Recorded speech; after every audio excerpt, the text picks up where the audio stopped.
This is Optimal Living Daily, episode 1727, Average People by Tynan of Tynan.com. And I'm Justin Malik, the guy who's been reading articles, book excerpts, even student essays to you every day, including holidays, for over 4.5 years, covering personal development or self-help, how to live a better life, and a lot more. As always, with permission from the authors or websites, just hit the subscribe or follow button in your podcast app to get new episodes for free. And for now, let's get right to it and start optimizing your life. Average People by Tynan of Tynan.com. When I write about average people or average Americans, I often get flack about it. Some people call me elitist. Occasionally I get called something worse. Then there are the comments about how if everyone did something that I suggest, it wouldn't work anymore, or that the average person isn't exactly the same as me, so he may not be able to do everything I can do. All of this boils down to a pretty good topic for a post. Who exactly am I talking about when I talk about average people? The best way to define my usage of the term would be to say that I'm talking about people who live lives of defaults. They go with the flow and conform to society's expectations of them. That doesn't mean that they're all exactly the same. There's enough chaos in the world to make everyone completely unique. But although the expressions of their principles are unique, the actual principles are pretty much the same. They do what's easiest. They may have big dreams, but they have low goals. They work as hard as they have to. They don't make independent decisions. That's not to say that they always fit exactly into this mold, only that they usually do. And there's a bell curve, of course, with some people being dead average, some people being mostly average, and then way out on the fringes, there are weirdos like myself and probably even weirder people than me. Why do I rant about average people so much? It's not because I hate them or think poorly of them. It's actually because I believe that they're capable of much more and would have better lives if they made the effort. Mostly I think it's a shame that so many people are plodding down this worn trail when there's lots of undiscovered wilderness to explore. I have some contempt for their actions, but not for them as people. I have a friend named Carl. We get along well, but sometimes he grates on me.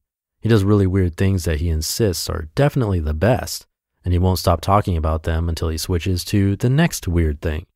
For example, he went through a phase where he ate nothing but bananas. Tons of bananas. We went on a cruise and he actually ate so many bananas that the ship ran out on day 5 of 14. Think about how many bananas that must be. Now, he eats butter. We went hiking and for a meal he brought a pound of butter covered in cocoa powder, which he tried to eat with a spoon. Anyway, one day we were joking around and I said something like, the only reason I hang out with you is because normal people are so boring. You're what I'm left with. It was a joke, but there's some truth to it, actually. I think that coming up with independent ideas and then actually trying them out is far too rare in our society.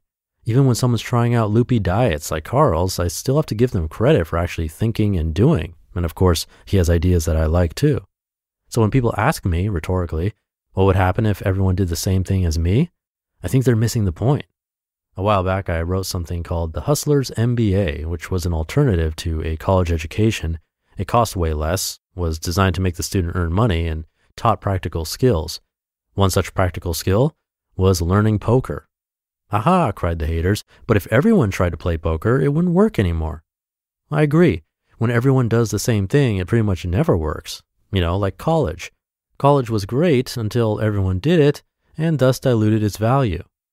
When I was 18 or so, back when I was a genius and knew it, I thought that I had the answers for everyone. Now I think if I have any principle that works for everyone, it's only that they should consider their own circumstances and make their own choices. So what would happen if everyone did my Hustler's MBA and played poker? Well, people would decide that they couldn't make money playing poker and would figure out something else. I think that'd be a great outcome. Right now, people are all doing the same thing, going to college, having a tough time getting work, taking a crappy job, and being miserable. At least with my program, they learn to be independent and would be likely to make their lives better. When I talk about average people, I actually mean people who make average choices. I think that in terms of natural abilities, being average is totally fine. I'm probably about average, or maybe even worse when you consider everything. I have no athletic aptitude whatsoever. I'm a procrastinator by nature. I'm bad at being empathetic. I get distracted easily. I'm stubborn. I have a bunch of good traits too, of course. Just like everyone else, I have a mix of good qualities and bad qualities. In that way, I'm average. One thing I do give myself a lot of credit for is doing the best with what I've got. And that's something that anyone can do. It's just a matter of making your own decisions so that you can leverage your strengths and work on your weaknesses to do the best you can. When you take society's standards at face value and don't think for yourself, it's very difficult to be anything but average. Take me, for example. I was a very poor student dropping out of school with a 2.0 GPA. I got fired from the one real job I had, and my boss was my friend. My natural instincts with girls were pathetic. I grew up as such a nerd and was such a picky eater that I'm not very physically strong. Maybe that's why I was pushed towards being independent and coming up with my own path. It was my only choice. The reason I get so riled about average people isn't because I hate them, it's because I love them.